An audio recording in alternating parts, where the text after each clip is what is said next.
Okay, today I asked the age-old question. Reeds, do they punk? Let's find out.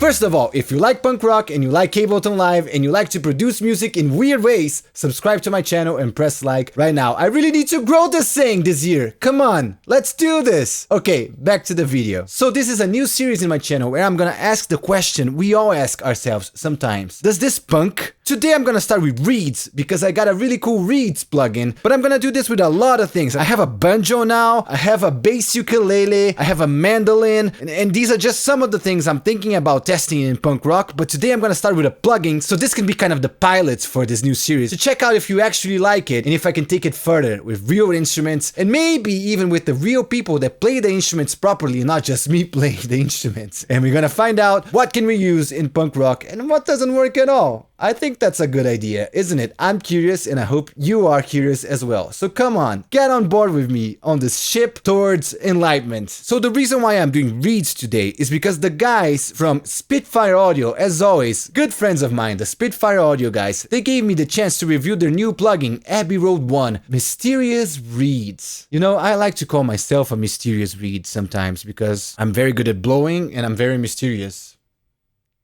Was that a good joke? Was that even a good joke? Am I losing my touch? Maybe I am. Anyways, I got this plugin here. I'm gonna check it out with you guys. I'm gonna show you the main features first, just because, you know, I gotta be kind of a company man sometimes, you know, if I ever wanna grow out of my bedroom. I gotta be a company man and actually show you the plugin and how it works, because this is actually really good. I'm gonna use it in punk rock today, but let me just show you how it works normally, because it sounds so good. It sounds so good. So yeah, here it is. Abbey Road 1, Mysterious Reeds. So what are reeds anyways? Because when I first got this, I asked myself that question. Well, because you know, I'm a foreigner and I don't know all the words yet, even though I'm here for 10 years. What are reeds? So apparently they're tall, slender, leaved plants of the grass family. I guess I'll just click on instrument here. A rustic musical pipe made from a reed or from a straw. So sopros for the Brazilians like me. If we click on images here and just search for reeds or orchestra, there you go. These guys right here, you see? The sopros, the people that blow things. These are the reeds. So do you think they will punk? I'm not so sure. But anyways, let's check the plugin first. So here it is. So as you can see, it has some options here, but it's an all reeds plugin. There's no like other sounds. You see, if I click on the presets here, there's no other options. What's in here? Nothing. Just mysterious reeds. So that's what I'm gonna use today. Although it's only one sound, they give you some options. So you have legato sounds, which basically is when the notes are connected and sliding one to the other. You can never play two notes at a time in legato mode.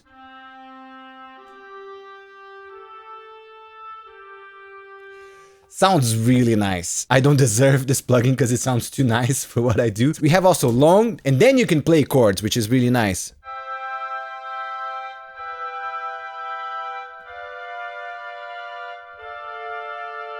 So you can play chords now. You have staccato, which is one of my favorites, because this one's actually the ones that fits on my songs a little bit better. And it's just a short little note, like a short little aggressive note. See, I like that. Then we have the mysterious legato.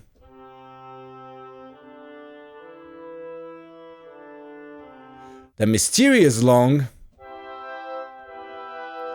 Let's compare the mysterious long with the long, because I'm not sure what's the difference. So the long is much brighter and the mysterious is much darker. That's basically it. And the mysterious staccato.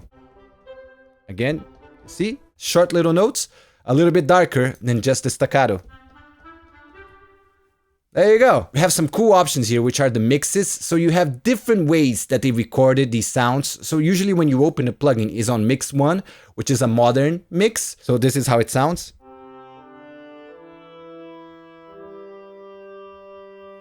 Then we have mix 2, and you can kind of see the descriptions here when you're hovering over the mixes. So you see mix 1, a full room mix by Simon Rhodes, formed from the tree and now triggers with a curated blend of spots used for luscious, rich passages. Oh boy. And then we have a mix 2, a tighter and full mix by Simon Rhodes. So if we turn this up, it loads, and then we can play it.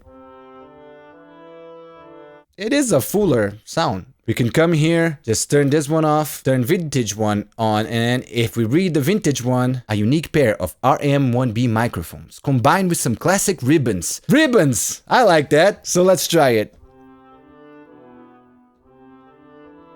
Darker, more vintagey, I'm not gonna lie. Again, another one with ribbon mics, vintage 2. Pretty nice, pretty nice. You got pop. A mix of spot mics bent centrally to give a flexible image that isn't restricted to the orchestral layout. So this one is good for pop music because you can pen them however you want. This is probably one that would be more useful to me. You see, you really can hear that the reeds are much closer to the mics on this one. That's pop CL, pop close. I get it now. Thank you, Spitfire. And pop room, which is the same thing, but it's just a room. A dedicated room pair. Let's check that out. Much more roomy. And the good thing is you can mix the mixes. So of course, if you want a little bit of the close mics from the pop CL and the room from the pop room, you can make the close ones louder like this and the room a little bit quieter. It's a really nice plugin, I'm not gonna lie. And it has a bunch of other little effects here, like reverb. You can make the release of your notes longer, and you can make your orchestra a little bit tighter and a little bit less human. I like to keep the tightness around 50, because that way it's a little bit messy, and a little bit messy is good. I like a little bit messy. So let's see if this plugin and Reeds in general can punk. Okay, so this is one of my old band's song called True Lies, and this song has a really mellow verse, I think, and the verse has some guitars that go like this.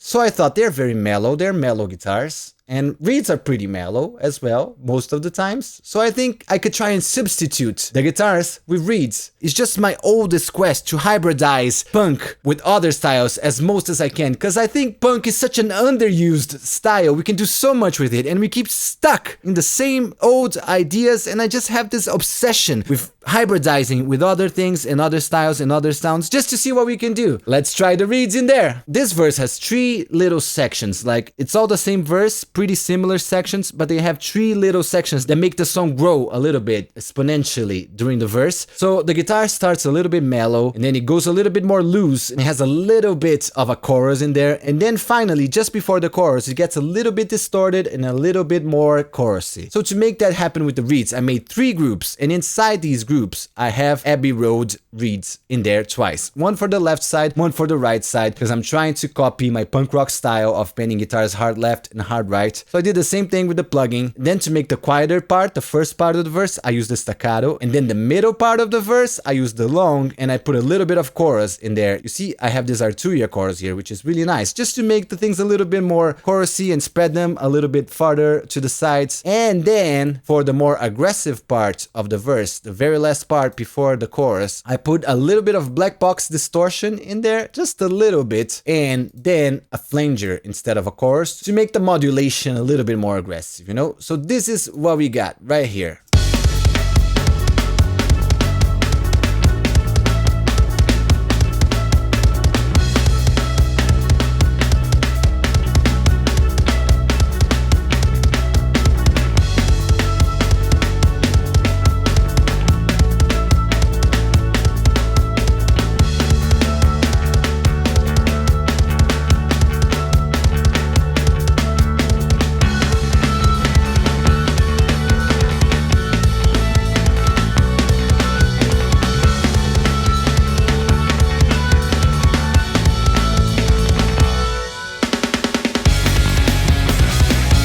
It's pretty interesting, isn't it? I thought the best sound for this application was definitely the staccato. The staccato is a little bit faster, so I think it goes with the speed of the song a little bit better. But I was surprised that even though the long notes have a little bit more of a slow attack, it still kind of was able to fit in the song a little bit. I still prefer the guitars on this part, I'm not gonna lie, but I thought it was an interesting experiment, and I think the sound of the reeds are really nice, and they were really contrasting with the rest of the song, so it is an interesting option. I still like the guitars a little bit better, but I would say that especially the staccato does punk in this little section. But I wasn't satisfied with this, you know, because I was like, I still prefer the guitar, so maybe the reeds don't punk, maybe the reeds are not a punk thing. But then I thought, punk is not all verses and choruses, right? Punks are also bridges and breakdowns and middle eights, so I thought that the perfect application in this song, at least for the reeds, was in the middle parts, the middle eights. I don't know how you call it in your country, sometimes I call it middle eights, sometimes people here call bridges, but anyways, it's this middle part right here where everything slows down, you have a little bit more space and you're able to bring a little bit of emotion up, and reeds are the perfect instruments for emotion because they just touch you here inside your chest where your heart lives. So I'm gonna show you how that section sounds.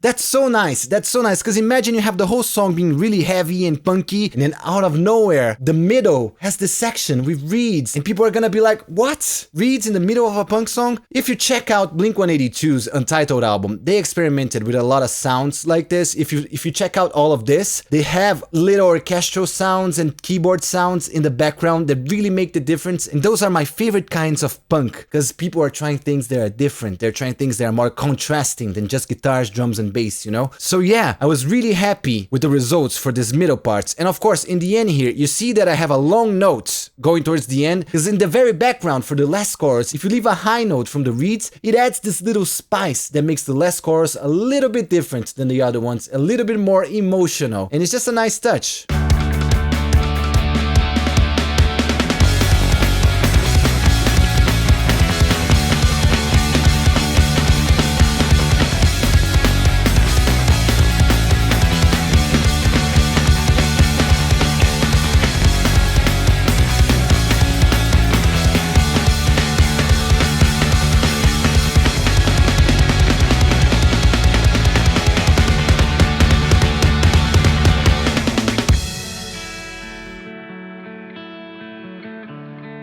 Yeah! What about that, right? Blink-182 also uses this trick a lot. If you listen to Enema of the State and Take Off Your Pants and Jacket, you can hear that the last choruses sometimes have a little keyboard there in the background just to make it stand out a little bit more. Just the last chorus is the most important chorus, right? It's the one that has to make the listener want to listen to the song again. So this little touch in the background, this little high notes can go a long way because it brings a little bit of emotion. And sometimes you can play more notes, and sometimes you just need the root note in there in the background, bringing a little bit of ambience and gluing everything together and giving that high little touch there, right? So the question was, do reeds punk? Yeah, I think they do. If you use them in the right place and in the right songs, I think they can add a lot to a punk song and surprise a lot of listeners. So yes, reeds punk. And I hope you like this video. I hope you want me to make this new series. As I said, I have a banjo now. I have a bass ukulele. I have a mandolin. And I'm gonna get a lot more weird instruments and try them out in punk songs and do this crazy new series to see what can we do to make punk just a little bit more different. So if you like what I do, please press all the buttons that help me. Don't forget to subscribe so you can follow this series. And I see you all next time. Bye.